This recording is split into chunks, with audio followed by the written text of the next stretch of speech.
کئی چاند تھے سر آسماں، شمس الرحمن فاروقی کے ناول کا 20واں حصہ۔ باب دلاور الملک۔ رات بہت جا چکی تھی جب سواریاں ولیم فریزر کی کوٹھی سے نکلیں۔ نواب شمس الدین احمد خان کے 4 مسلح سوار، پھر 2 بردار، ان کے بعد سروں پر مشعلیں لیے ہوئے 2 مشعل بردار، ان کے بعد نواب شمس الدین احمد کی بند بگھی پر بھی 2 رویا ایک مہتابی روشن تھی، اس کے بعد وزیر خانم کے بردار، پھر ان کی رت۔ یہ قافلہ آہستہ آہستہ باڑہ ہندو کی ڈھال سے اتر کر پہاڑ گنج کی طرف چلا۔ نواب شمس الدین احمد خان کے جی میں تھا کہ وزیر کو اپنے ساتھ بگھی کے اندر بٹھائے لے چلیں، لیکن یا روب حسن یا ولیم فریزر کے سامنے کچھ تکلف مانے رہا۔ ادھر ولیم فریزر بھی وزیر خانم کو یوں جاتا دیکھ کر کفے افسوس مر رہا تھا۔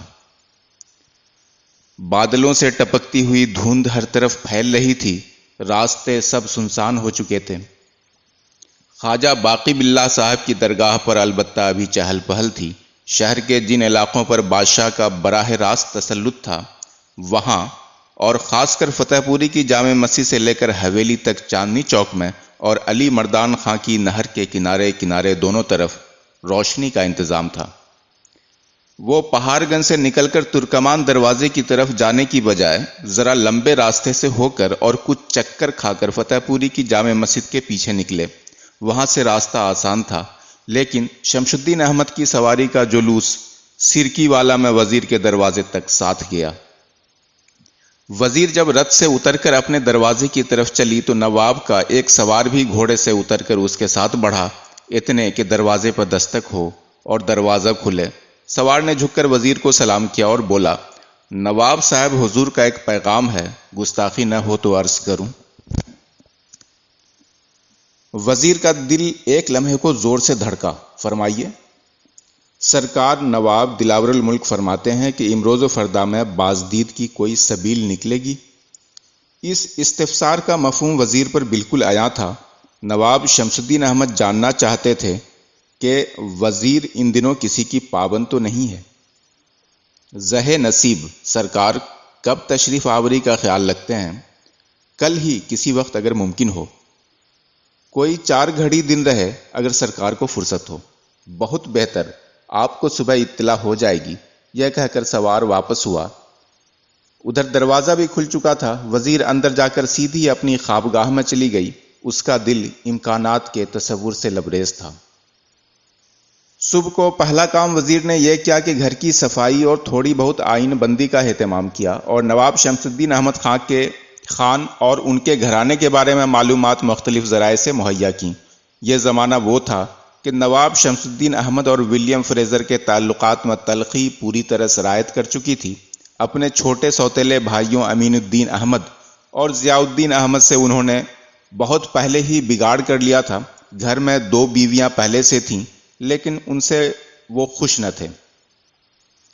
بادشاہ کے یہاں ان کا کچھ رسوخ نہ تھا کہ ان کی دونوں ریاستیں انگریزوں اور پھر الور کے مرحوم راجہ بختیور سنگھ کی مرہون منت تھیں۔ بدی وجہ سیاسی دنیا اور گھریلو دنیا دونوں ہی میں وہ تنہا تھے۔ ان کے مزاج میں رعونت، گرمی اور جلد بازی الگ تھی، لہٰذا اپنے ہم چشموں میں بھی کسی کی گہری دوستی نہ حاصل کر سکے تھے۔ ہاں، فیاضی اور سیر چشمی اور شجاعت ذاتی کے باعث رعایا اور عوام الناس میں وہ بے حد مقبول تھے۔ لارڈ لیک نے جلدوے حسن خدمت، قدر افزائی اور اظہار تشکر کے طور پر نواب احمد بخش خان کو وسیع املاک عطا کی تھیں، جن میں فیروز پور جھرکا ایک پوری ریاست کے برابر تھا۔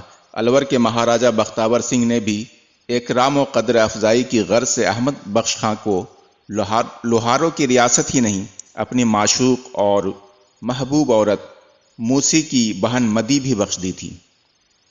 انگریزوں نے انہیں فخر الدولہ رستم جنگ کا خطاب دیا تھا، بختیور سنگھ نے انہیں دلاور الملک کا خطاب دیا۔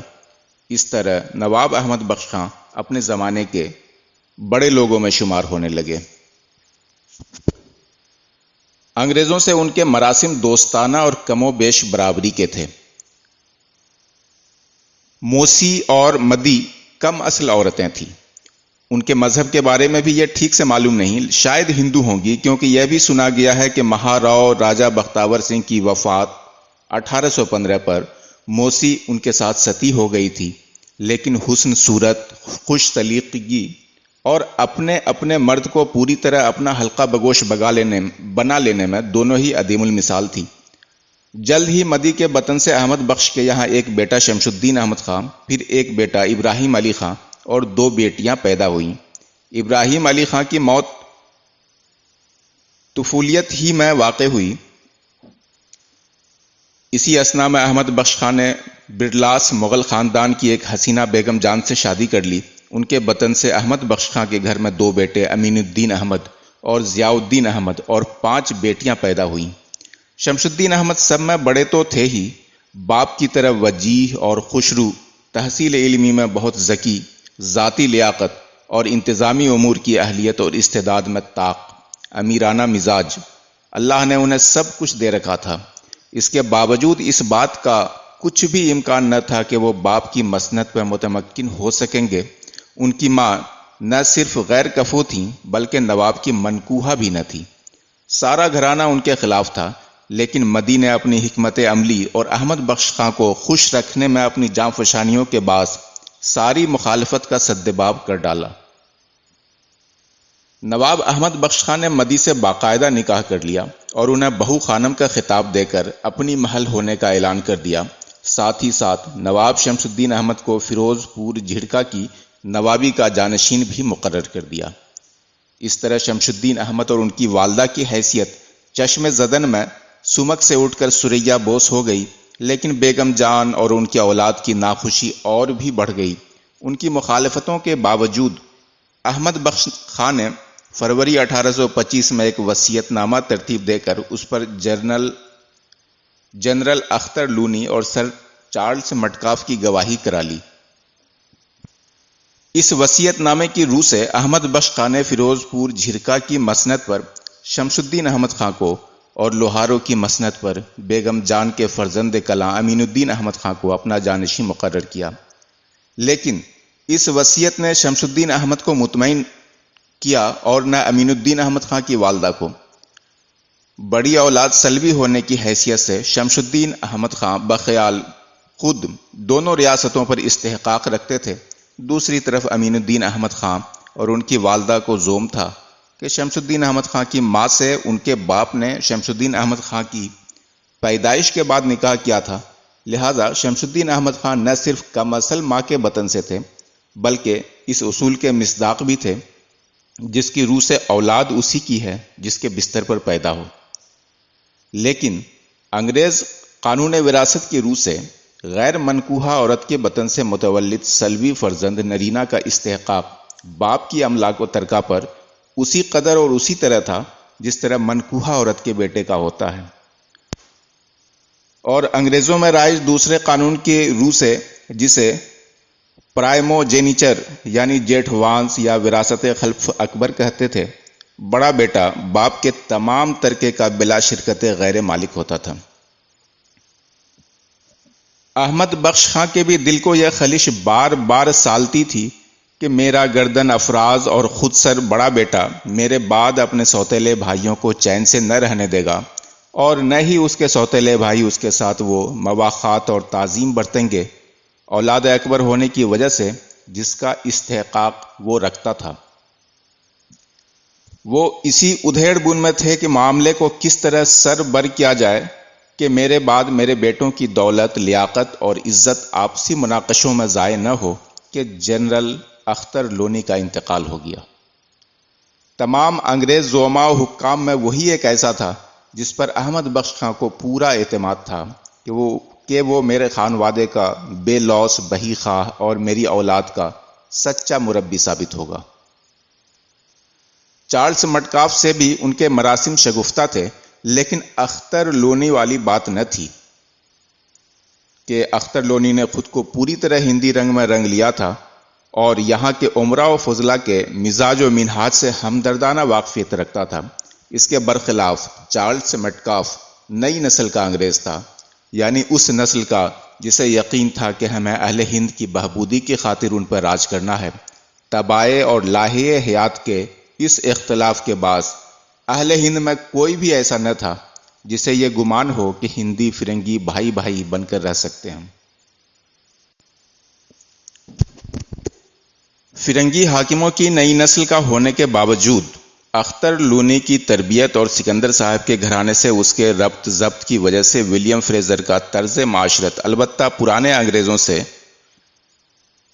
لہذا ہندوستانیوں سے قریب تر تھا۔ احمد بخش خاں کے بچے اسے چچا جان کہہ کر مخاطب کرتے تھے۔ اختر لونی کے گزرنے پر احمد بخش خاں کے دل میں پرانے اندیشے اور بھی قوی ہو گئے۔ انہیں زیادہ توقع اس بات کی نہ تھی کہ شمس الدین احمد کی جاہ طلب طبیعت اسے میرے بعد اپنے الاتی بھائی بہنوں کے ساتھ پورا انصاف کرنے دے گی، نہ انہیں اس بات کا پورا بھروسہ تھا کہ اختر لونی کی طرح چارلس میٹکاف بھی میرے تمام فیصلوں اور ارادوں کو قوت سے فعل میں منتقل کرنے کے لیے پوری طرح سائی اور مؤثر ہوگا۔ لہٰذا ایک رات اکتوبر 1826 انہوں نے سر چارلس میٹکاف کی اپنے یہاں دعوت کی اور ریاست و ریزیڈنٹی کے دیگر عمائد کے سامنے کاروبار حکومت سے دستبردار ہو کر فیروز پور جھرکا کی کلید حکومت شمس الدین احمد کے حوالے کی اور لوہارو ما پرگنا پہاسو کا نظم و نسق امین الدین احمد کے سپرد کر دیا اور چارلس میٹکاف سے وعدہ لے لیا کہ میرے بعد بھی یہی انتظام رہے گا۔ اس عہد بندی کے ٹھیک ایک سال بعد فخر الدولہ دلاور الملک نواب احمد بخش خاں رستم جنگ نے دارالمنافات سے دارالمکافات کی راہ لی۔ کچھ عرصے تک باپ کا غم منانے کے بعد شمس الدین احمد نے سرکار کمپنی بہادر میں درخواست گزاری کہ میرے باپ نے ریاست کی تقسیم درست نہیں کی ہے، خلف اکبر کی حیثیت سے دونوں ریاستیں مجھے ملنی چاہیے۔ اس دعوے کی دلیل میں انہوں نے انگریزوں کے قانون وراثت سے نظیر پیش کی کہ جب حاکم قوم کے یہاں خلف اکبر کی جانشینی کا رواج ہے تو محکوم قوم میں بھی کیوں نہ ہو، لیکن یہ دلیل مسموع نہ ہوئی اور احمد بخش خاں کا قائم کردہ انتظام باقی رہا۔ شمس الدین احمد خان نے پھر بھی اپنی کوششیں اور پیروی جاری رکھی، حتیٰ کہ چارلس میٹکاف کے بعد تیسرے ریزیڈنٹ فرانسس ہاکنس نے نواب گورنر جنرل کے دفتر میں شمس الدین احمد خان کے موافق رپورٹ دے کر حالات کو پلٹ دیا۔ امین الدین احمد اور ان کی والدہ بے دخل کر دیے گئے اور لوہارو کا علاقہ بھی شمس الدین احمد کو مل گیا، لیکن امین الدین احمد اور ان کی والدہ نے اپنے علاقہ جات کی واپسی کے لیے تگ و دو برقرار رکھی، حتیٰ کہ ان کی خوش نصیبی سے ولیم فریزر کا بعہدہ ریزیڈنٹی تقرر ہو گیا۔ فریزر کو پرانے حالات سب معلوم تھے، لہٰذا اس نے امین الدین احمد اور ان کی والدہ کے معاملے پر ہمدردی کی نگاہ ڈالی اور کلکتہ کے دفتر کو جدید رپورٹ بھیجی کہ پچھلا فیصلہ مبنی بر حقائق نہ تھا، لوہارو کی عملداری امین الدین احمد کو واپس دلائی جائے۔ ادھر شمس الدین احمد کو گمان تھا کہ جس شخص کو میں چچا جان کہتا ہوں اسے چاہیے تھا کہ میری جنبہ داری کرتا، نہ کہ میرے حریف بھائیوں کی۔ نتیجہ ظاہر تھا، دونوں کے تعلقات کشیدہ ہوتے چلے گئے۔ مرزا غالب کو بھی احمد بخش خاں سے شکایت تھی۔ اس کی کہانی لمبی ہے اور لب لباب اس کا یہ ہے کہ مرزا غالب کے گھر والوں کے لیے انگریزوں کی ہدایت پر احمد بخش خاں نے اپنی ریاست سے جو 5000 سالانہ وظیفہ مقرر کیا تھا وہ بقول مرزا غالب بہت کم تھا۔ مرزا صاحب کا کہنا یہ بھی تھا کہ اس قلیل رقم میں نواب احمد بخش خاں نے خواجہ حاجی نامی ایک مرد مجہول کو 2000 سالانہ کا حصہ دار بنا دیا تھا۔ بقول مرزا اسد اللہ خاں یہ غیر منصفانہ بات تھی، کیونکہ خواجہ حاجی کا کوئی نسبی تعلق غالب کے باپ یا چچا سے نہ تھا، اور سببی تعلق بھی جو تھا وہ بہت ضعیف تھا۔ خواجہ حاجی کچھ نہ تھا۔ مرزا قوقان بیگ خانئی غالب کے دادا کی بیوی کی ایک بیوہ ہمشیرہ کی بیٹی یعنی مرزا قوقان بیگ خاں کی بیوی کی بھانجی کا بیٹا تھا۔ ایک مجہول الاحوال شخص خواجہ مرزا 5 روپے مہینے پر بسیغے بار گیری و سیسی مرزا قوقان بیگ کے استبل میں ملازم تھا۔ غالب کے دادا نے از راہ پرورش اس کا نکاح اپنی بیوی کی اسی یتیم بھانجی سے کر دیا تھا۔ خواجہ حاجی اسی عقد کا ثمرہ تھا۔ مرزا غالب کا بیان یہ تھا کہ دادا کے بعد میرے چچا مرزا نصر اللہ بیگ خاں ہم سب کے کفیل تھے۔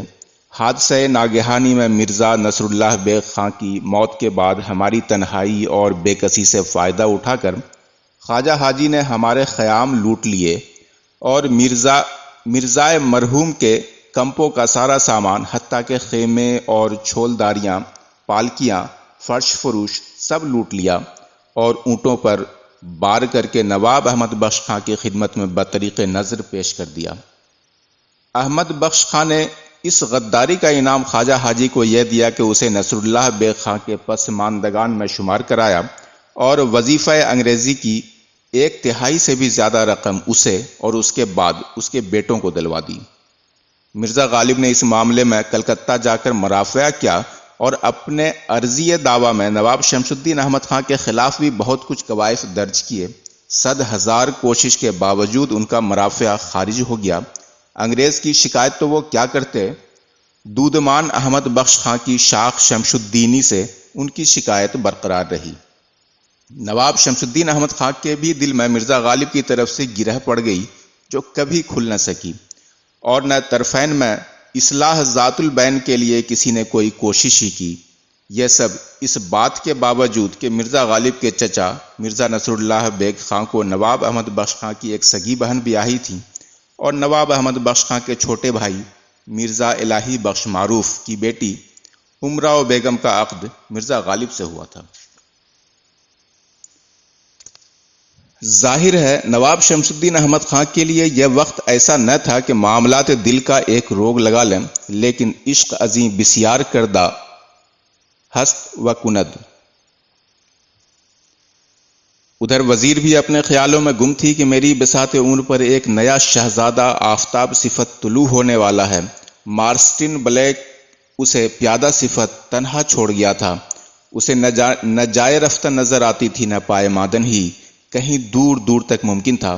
بچوں کا خیال اسے اور بھی سہانے روح تھا، کس طرح انہیں پالوں، جلاؤں، تربیت کروں، راہ سے بے راہ نہ ہونے دوں۔ انگریز تو وہ ہو ہی جائیں گے، لیکن اپنی ماں کو ماں سمجھیں، اپنے دیس، اپنی مٹی کی بوباس پہچانیں۔ ایسا ہو کہ انہیں سمندر پار ولایت بھی جا کر رہنا پڑے تو اپنے گھر کو بھول نہ جائیں۔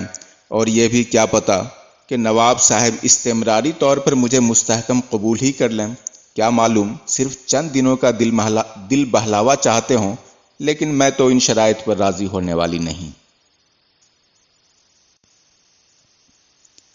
نواب شمس الدین احمد کا انجام کیا ہونا تھا، اس کا خفیف ترین بھی گمان کسی کو نہ تھا۔ اس وقت تو وہ فیروز پور، جھرکا اور لوہاروں پر بلا شرکت غیر متصرف تھے، بجا کہ انگریز ریزیڈنٹ سے ان کی بنتی نہ تھی اور اس نے ان کے خلاف رپٹ سرکار کلکتہ کو بھیجی تھی۔ لیکن یہ تو راج کاج کے معاملے تھے، یہاں ایسی اونچ نیچ ہوتی ہی رہتی ہے۔ آخر کول بروک صاحب ریزیڈنٹ نے بھی تو نواب صاحب کے برخلاف کیفیت لکھی تھی، تو کیا ہوا؟ ہاکن صاحب نے آ کر سب ٹھیک کر دیا۔ فرض کردم فریزر صاحب نے کچھ ناموافق لکھا بھی تو فریزر صاحب سدا کو تھوڑا ہی رہیں گے، اگلا کوئی آئے گا، معاملات کو پھر ٹھیک کر دے گا۔ پھر دلی کی بادشاہی بھی تو ہے، کیا پتہ کل کلا مراٹھوں یا کسی اور کے بل پر اعلیٰ حضرت کا اقتدار ملک میں دوبارہ ہر طرف ہو جائے۔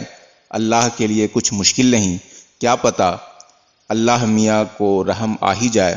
اسے حکیم مومن خاں صاحب کے نعتیہ قصیدے کے شعر یاد آئے: اے جسم تو جان آفرینش، جانے تو جہان آفرینش، این عیسویاں بلب رسانند، جانے منو جان آفرینش، تا چند بخواب ناز باشی، فارغ ز فغان آفرینش، برخیز کے شور کفر برخاست، اے فتنہ نشان آفرینش۔ حکیم مومن خاں صاحب بڑے بڑے مولاناؤں کے یہاں نشست و برخاست رکھتے تھے، ان کی دعا میں کچھ تو اثر ہوگا۔ نواب شمس الدین احمد خاں کا خوش رو اور وجیح تشخص، ان کا رئیسانہ رکھ رکھاؤ، ان کے اخلاق، یہ سب چھوٹی بیگم کے دل میں گھر تو کر گئے تھے، لیکن کیا اس کا دل بھی ان کے وہاں اٹک گیا تھا؟ پتہ نہیں اسے بلاک صاحب سے کتنی گہری محبت تھی۔ ان کی موت پر وہ روئی تو بہت تھی، لیکن شاید وہ صرف مارسٹن بلیک پر نہیں رو رہی تھی، اس کی تقدیر، اس کے بچے، دہلی میں اس کا گھر، جسے اب وہ گھر نہ کہہ سکتی تھی، وہ ان سب کی نوحاگر تھی، لیکن بلاک صاحب پھر بھی اسے پیارے لگتے تھے، اور نواب شمس الدین احمد، ان سے وہ کچھ ڈرتی بھی تھی، حالانکہ بلاک صاحب سے اسے کبھی ڈر نہ لگا تھا۔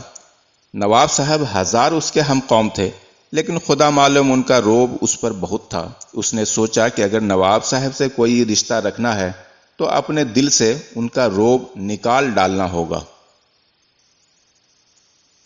صبح کو نواب شمس الدین احمد کے چوبدار نے آ کر اطلاع دی کہ نواب صاحب بعد نماز عصر جلوہ افروز ہوں گے، امید کہ خانم صاحب کو اس وقت فرصت ہوگی۔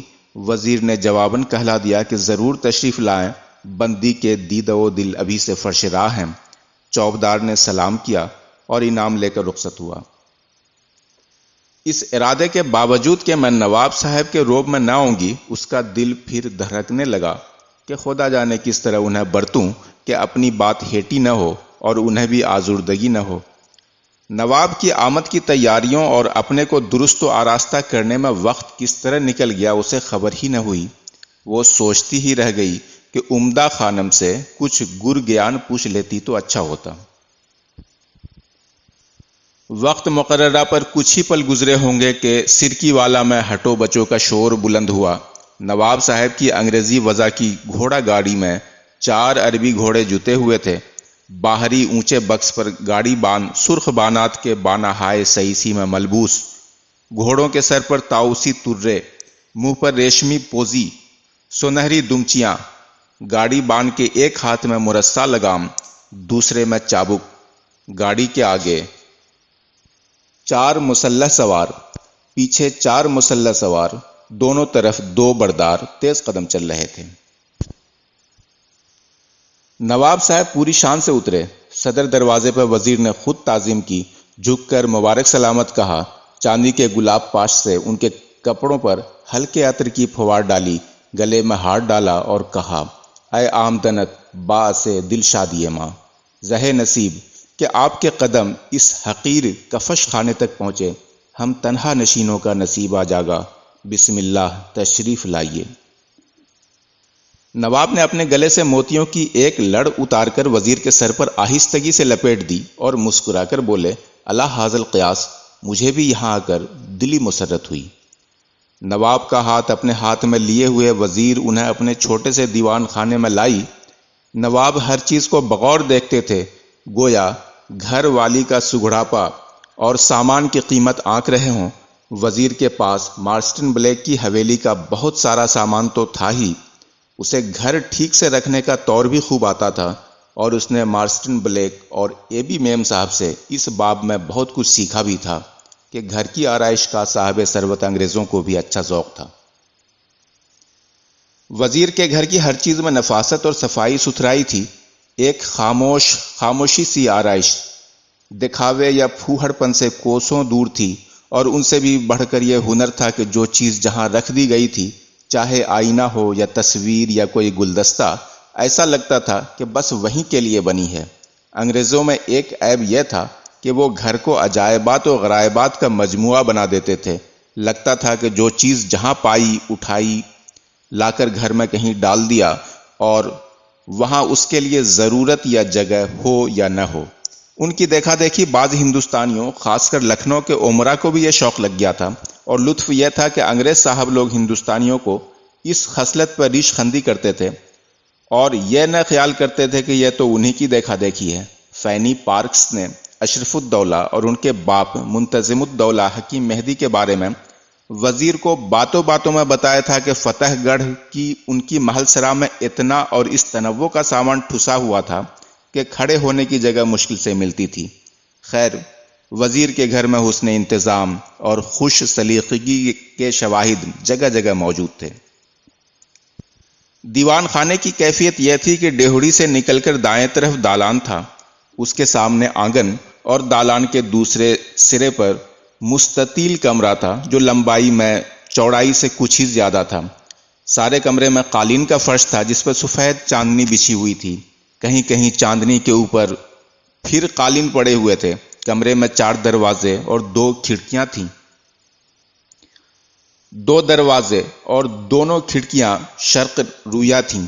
کھڑکیوں اور دروازوں پر نہایت باریک کام کی چلونیں پڑی ہوئی تھیں، جن سے روشنی تو چھن کر آ جاتی تھی لیکن باہر والے کو کچھ دکھائی نہ دے سکتا تھا۔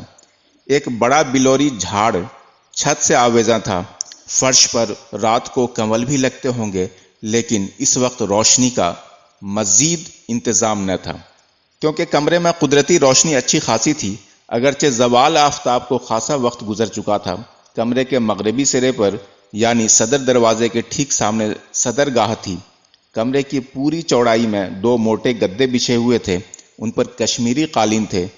اس طرح کمرے کا یہ حصہ عام سطح سے کچھ اونچا اور نمایاں ہو گیا تھا۔ دیوار سے لگے ہوئے دو زر بفتی گو تکیے، سامنے چاندی کا اگال دان، بغل میں چاندی کا خاص دان پانوں سے بھرا ہوا، ایک چھوٹی کشتی میں عطر کی ننھی ننھی شیشیاں، ایک بڑی کشتی میں چھوٹی چھوٹی پیالیاں جن میں کشمش، چلغوزے، بادام، پستے اور چاندی کا ورق لپیٹی ہوئی الائچیاں تھیں۔ دیواروں پر جگہ جگہ تازہ گلاب کے ہار اور طاقوں میں گلدستے تھے۔ نواب کے ہاتھ میں ہاتھ دیے وزیر انہیں صدر تک لائی۔ انہیں بٹھا کر وہ خود ہاتھ باندھ کر ان کے سامنے کھڑی ہو گئی۔ دن کی روشنی میں نواب کل رات سے بھی زیادہ خوش رو لگ رہے تھے۔ آج ان کے چہرے پر مسکراہٹ بھی تھی۔ اس کھینچاؤ اور تناؤ کا پتہ نہ تھا جو کل ان کے اشارات بدن سے تقریباً سارے ہی وقت عیاں تھا۔ ان کا لباس کل ہی کی طرح کا تھا، لیکن پستئی رنگ کے جامہ دار کا چغا انہوں نے آج اس کے اوپر ڈال رکھا تھا۔ اس وقت تو ان کے منہ پر کچھ ایسی بہار تھی جیسے دور تک پھیلے ہوئے اور پھولوں بھرے سرسوں کے کھیت پر غروب آفتاب سے ذرا پہلے ہوتی ہے۔ گورے دمکتے ہوئے تبسم کنا منہ پر پستئی چغا بھی اپنا رنگ دکھا رہا تھا۔ بھائی واللہ وزیر خانم، یہ کیسا امتحان جذب دل تھا جو ہمیں کشاں کشاں تمہارے در تک لے آیا۔ نواب دو زانو بیٹھے ہوئے تھے، لیکن ان کے انداز نشست و گفتگو میں عاجزی اور فروتنی نہ تھی، ایک طرح کی بے تکلفی اور یگانگت تھی۔ وزیر کے جسم کی گرمیاں ان پر ہلکے سرور کا سا اثر پیدا کر رہی تھیں۔ جب وزیر نے ان کے ہاتھ میں ہاتھ دیا تو ان کے جی میں آئی تھی کہ بس یہیں اس وقت اسے آغوش میں بھر لیں اور اٹھا کر اپنی بگھی میں بٹھا لیں، لیکن ظاہر ہے کہ یہ ان کے آداب کے منافی تھا۔ اس وقت بھی ان کا جی چاہتا تھا کہ وزیر کو بغل میں بٹھا لیں، لیکن شرط اول قدم وزیر کی طرف سے تھی۔ نواب صاحب، وہ جو کہا گیا تھا کہ کلاه گوشہ دہقاں بآفتاب رسید، تو میں اسی پر متعجب ہوتی تھی، لیکن آج میں کس طرح اپنی آنکھوں پر یقین کروں کہ نصف النہار کا شمس میری دہلیز کو منور کر رہا ہے؟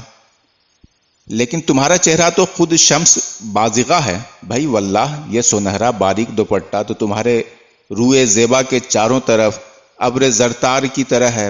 کاش یہ بادل چھٹے اور مطلع رخ و بیاض گردن کا نور ہماری آنکھیں روشن کرے بھائی واللہ۔ وزیر نے مارسٹن بلیک تو کیا، نواب یوسف علی خان سے بھی ایسے شگفتہ جملے اور برجستہ فقرے نہ سنے تھے، اور نواب کے لہجہ و آواز میں میوات کا کھڑتل پنا قطعاً نہ تھا۔ اس کے برعکس ان کے گلے میں برج بھاشا کا لوچ اور نزاکت تھی۔ اس کی ایک وجہ تو یہ تھی کہ ان کی ماں راجپوتانے کے اس علاقے کی تھی جو برج نگری کے بالکل متصل ہے، اور وہاں کی راجپوتانی میں برج کا سنہری رنگ یوں جھلکتا تھا جیسے پانی کے گھریلو چشموں میں پلتی ہوئی سنہری مچھلیاں جھمکتی ہیں۔ دوسری بات یہ تھی کہ نواب کی دائی پلائی اور دائی کھلائی دونوں سہارنپور اور مظفر نگر کے شریف لیکن غریب مسلمان گھرانوں کی بیٹیاں تھیں۔ وہ چھوٹی عمر کی تھیں کہ ڈاکو انہیں کہیں کسی میلے سے اٹھا لائے اور نواب احمد بخش خاں کے یہاں اونے پونے بیچ گئے تھے۔ سرکار کی نگاہ باریک بھی وہاں بھی خوبیاں دیکھ لیتی ہے جہاں کچھ نہیں ہوتا۔ اسے نواب کی رعایا پروری نہ کہوں تو کیا کہوں؟ وزیر نے جواب دیا، تم نے تو پورے مہتاب کی طرح اس گھر کو روشن کر رکھا ہے، اس میں باریک بینی کی کیا بات ہے؟ اندھا ہی ہو جو تمہاری خوبیاں نہ دیکھ پائے، ہمارا بس چلے تو تمہیں چادر مہتاب کی طرح اوڑھ کر سو جائیں۔ سرکار نے مجھے چاند کہا، میری توقیر کی، لیکن عالی جاہ تو شمس ریاست اور مہر عمارت ہیں، سورج کے آگے چاند کی کچھ حیثیت نہیں۔ عالی جاہ نے ضرور سنا ہوگا نور القمر مستفاد من الشمس، سورج اپنی منزل میں چلا جائے گا اور چادر مہتاب لپیٹی لپیٹی دھری رہ جائے گی۔ بھائی واللہ آپ کے فقرے کیا ہیں؟ فقرہ بازیاں ہیں، کہیں ان فقروں میں آپ ہمیں اڑا ہی نہ دیں۔ نواب نے ہنس کر کہا، سرکار ہم تو خود پرے کاہ ہیں، حضور کی نسیم شفقت کے منتظر ہیں کہ ہمیں اڑا لے جائے اور آسودہ منزل کر دے۔ اور منزل کہاں ہے آپ کی، یہ تو بتایا نہیں آپ نے۔ پرے کاہ کی منزل کیا، تر و تازہ ہو تو گلدستہ، خشک اور خزاں رسیدہ ہو تو گلخن۔ لیکن آپ نہ پرے کاہ ہیں نہ خزاں رسیدہ، ابھی تو آپ پر ٹھیک سے بہار آئی ہی نہیں۔ وزیر نے مسکرا کر سر جھکا لیا اور طالب عاملی کا شعر پڑھا، زغارت چمنت بر بہار منت ہاست، کہ گل بدست تو از شاخ تازہ تر ماند۔ نواب شعر سن کر پھڑک گئے۔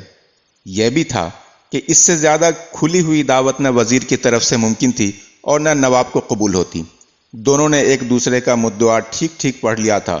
نواب نے اپنے گلے سے مالائے مروارید اتار کر وزیر کی طرف بڑھائی۔ چھوٹی بیگم، سبحان اللہ، کیا پاکیزہ بات تم نے کہی۔ بھائی واللہ، یہ لو ہماری طرف سے قبول کرو۔ نواب منتظر تھے کہ اب وزیر کیا کہتی یا کرتی ہے۔ چھوٹی بیگم کہہ کر پکارنے کی معنویت شاید اس پر آیا ہو، شاید نہ ہو۔ اگر وزیر انتظار کرتی ہے کہ نواب نیم قد ہو کر ایک قدم بڑھیں تو ظاہر ہے کہ نواب کے لیے یہ ناممکن تھا، لیکن اگر ایسا ہوتا تو یہ گزشتہ تمام گفتگو کی منسوخی کے مترادف ہوتا، یعنی اس کا مطلب یہ نکلتا کہ وزیر اب تک صرف چغلیں کر رہی تھی، کوئی پائیدار تعلق اور اس کے مطمح نظر نہ تھا۔ اگر وزیر اشارہ کرتی ہے کہ ہار کو اس کی طرف اچھال دیا جائے تو اس کے معنی یہ تھے کہ اسے نوکری منظور تھی، لیکن اس سے زیادہ کچھ اور نہیں۔